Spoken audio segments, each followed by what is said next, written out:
कितना स्टडी हो गया? 9 9 सर 9 3%, 4.5%, 6%, 8% रॉयल्टी। 9 4 13।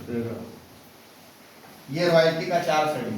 इसके बाद pearl, star pearl, emerald, star emerald, ruby, star ruby, sapphire, star star sapphire और ये डायमंड। कितना और स्टडी हो गया? 9 और। टोटल 22 सीरीज गिनिए जी। 1 2 3 4 5 6 7 8 9 10 11 12 13 14 15 16 17 18 19 20 21 22वां सीढ़ी में ऑस्ट्रेलिया diamond। जी। कितना सीढ़ी चढ़ना है? 22 22। ठीक है। अब यहाँ 100 रुपये मिल रहा है। इसका मिनिमम इनकम कितना आएगा? रॉयल्टी का मिनिमम इनकम 3% पे 30,000 रुपये कम से कम। जी। ठीक है। टेक्निकल का मिनिमम इनकम कितना आएगा? 70,000 रुपये जी। कम से कम। जी। समझ में आ रहा है? अब ये पायदान हमारा जो लेवल है pearl, star pearl, emerald, star emerald, ruby, यहाँ पे आने के लिए minimum income 3 lakh plus 2 crore का टर्नओवर यहाँ पे चाहिए हर महीने का। जी। अब यहां से काफिला शुरू हो रहा है, वहां तक पहुंचना है। आप यहां से हैं, कहां पहुंचना है? पहाड़ के समझ में आ रहा है? अब यहां से यहां तक लोग क्यों नहीं पहुंच पाते? 2 ही काम तो करना है, खाना है, बताना है, यही 2 काम तो करता है। जैसे ना हम कपड़ा पहन रहे हैं और हम कपड़ा पहनने वालों को ढूंढना है, हम खा रहे हैं, हम खाने वालों को ढूंढना है, हम नहा रहे हैं, हमको नहाने वाले को ढूंढना है, लेकिन फिर भी ये क्यों नहीं हो पाता? क्योंकि हम वो समर्पण देने के लिए तैयार नहीं, क्योंकि हम वो हमारे अंदर वो पागलपन नहीं आता।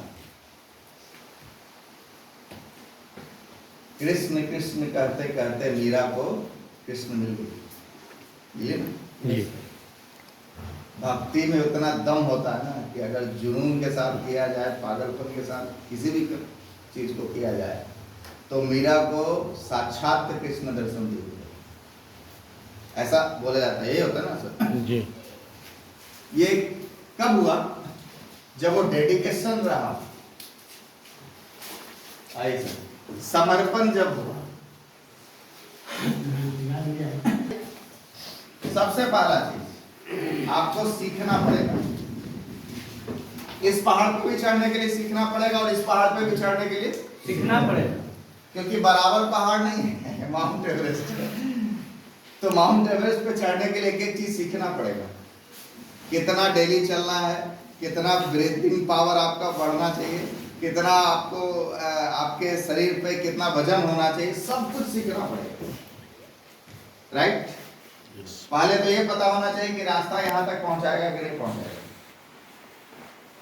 है ना? दूसरा क्या है?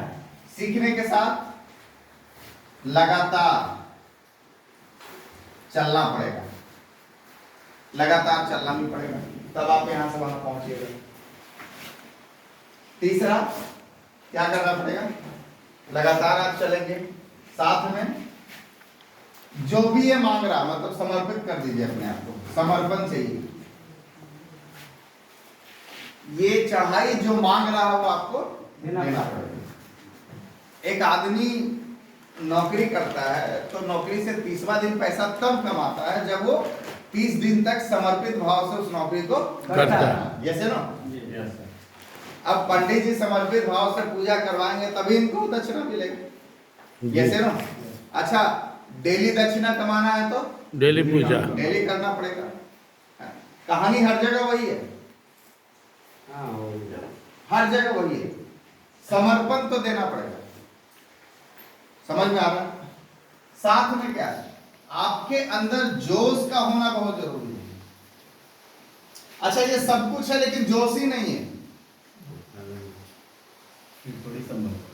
थोड़ा सा आंधी आएगा ना, बर्फ की आंधी कभी झेले आप लोग? नो हाँ? नहीं, याद में ना है।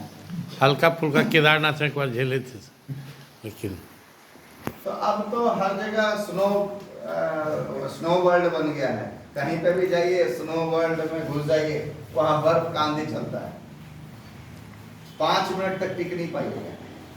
वो भी तब जब पूरा सब कुछ पहने रहिएगा, तब 5 मिनट में बाहर निकल गए। तो जब आंधी आएगी ना, उस वक्त ये कौन बचाएगा? जोश। जोश ही बचाएगा आपका, उत्साह ही आपको बचाए रखेगा। नहीं तो यहाँ से कूद के यहाँ आने में ज्यादा समय नहीं लगेगा। समझ में आ रहा है?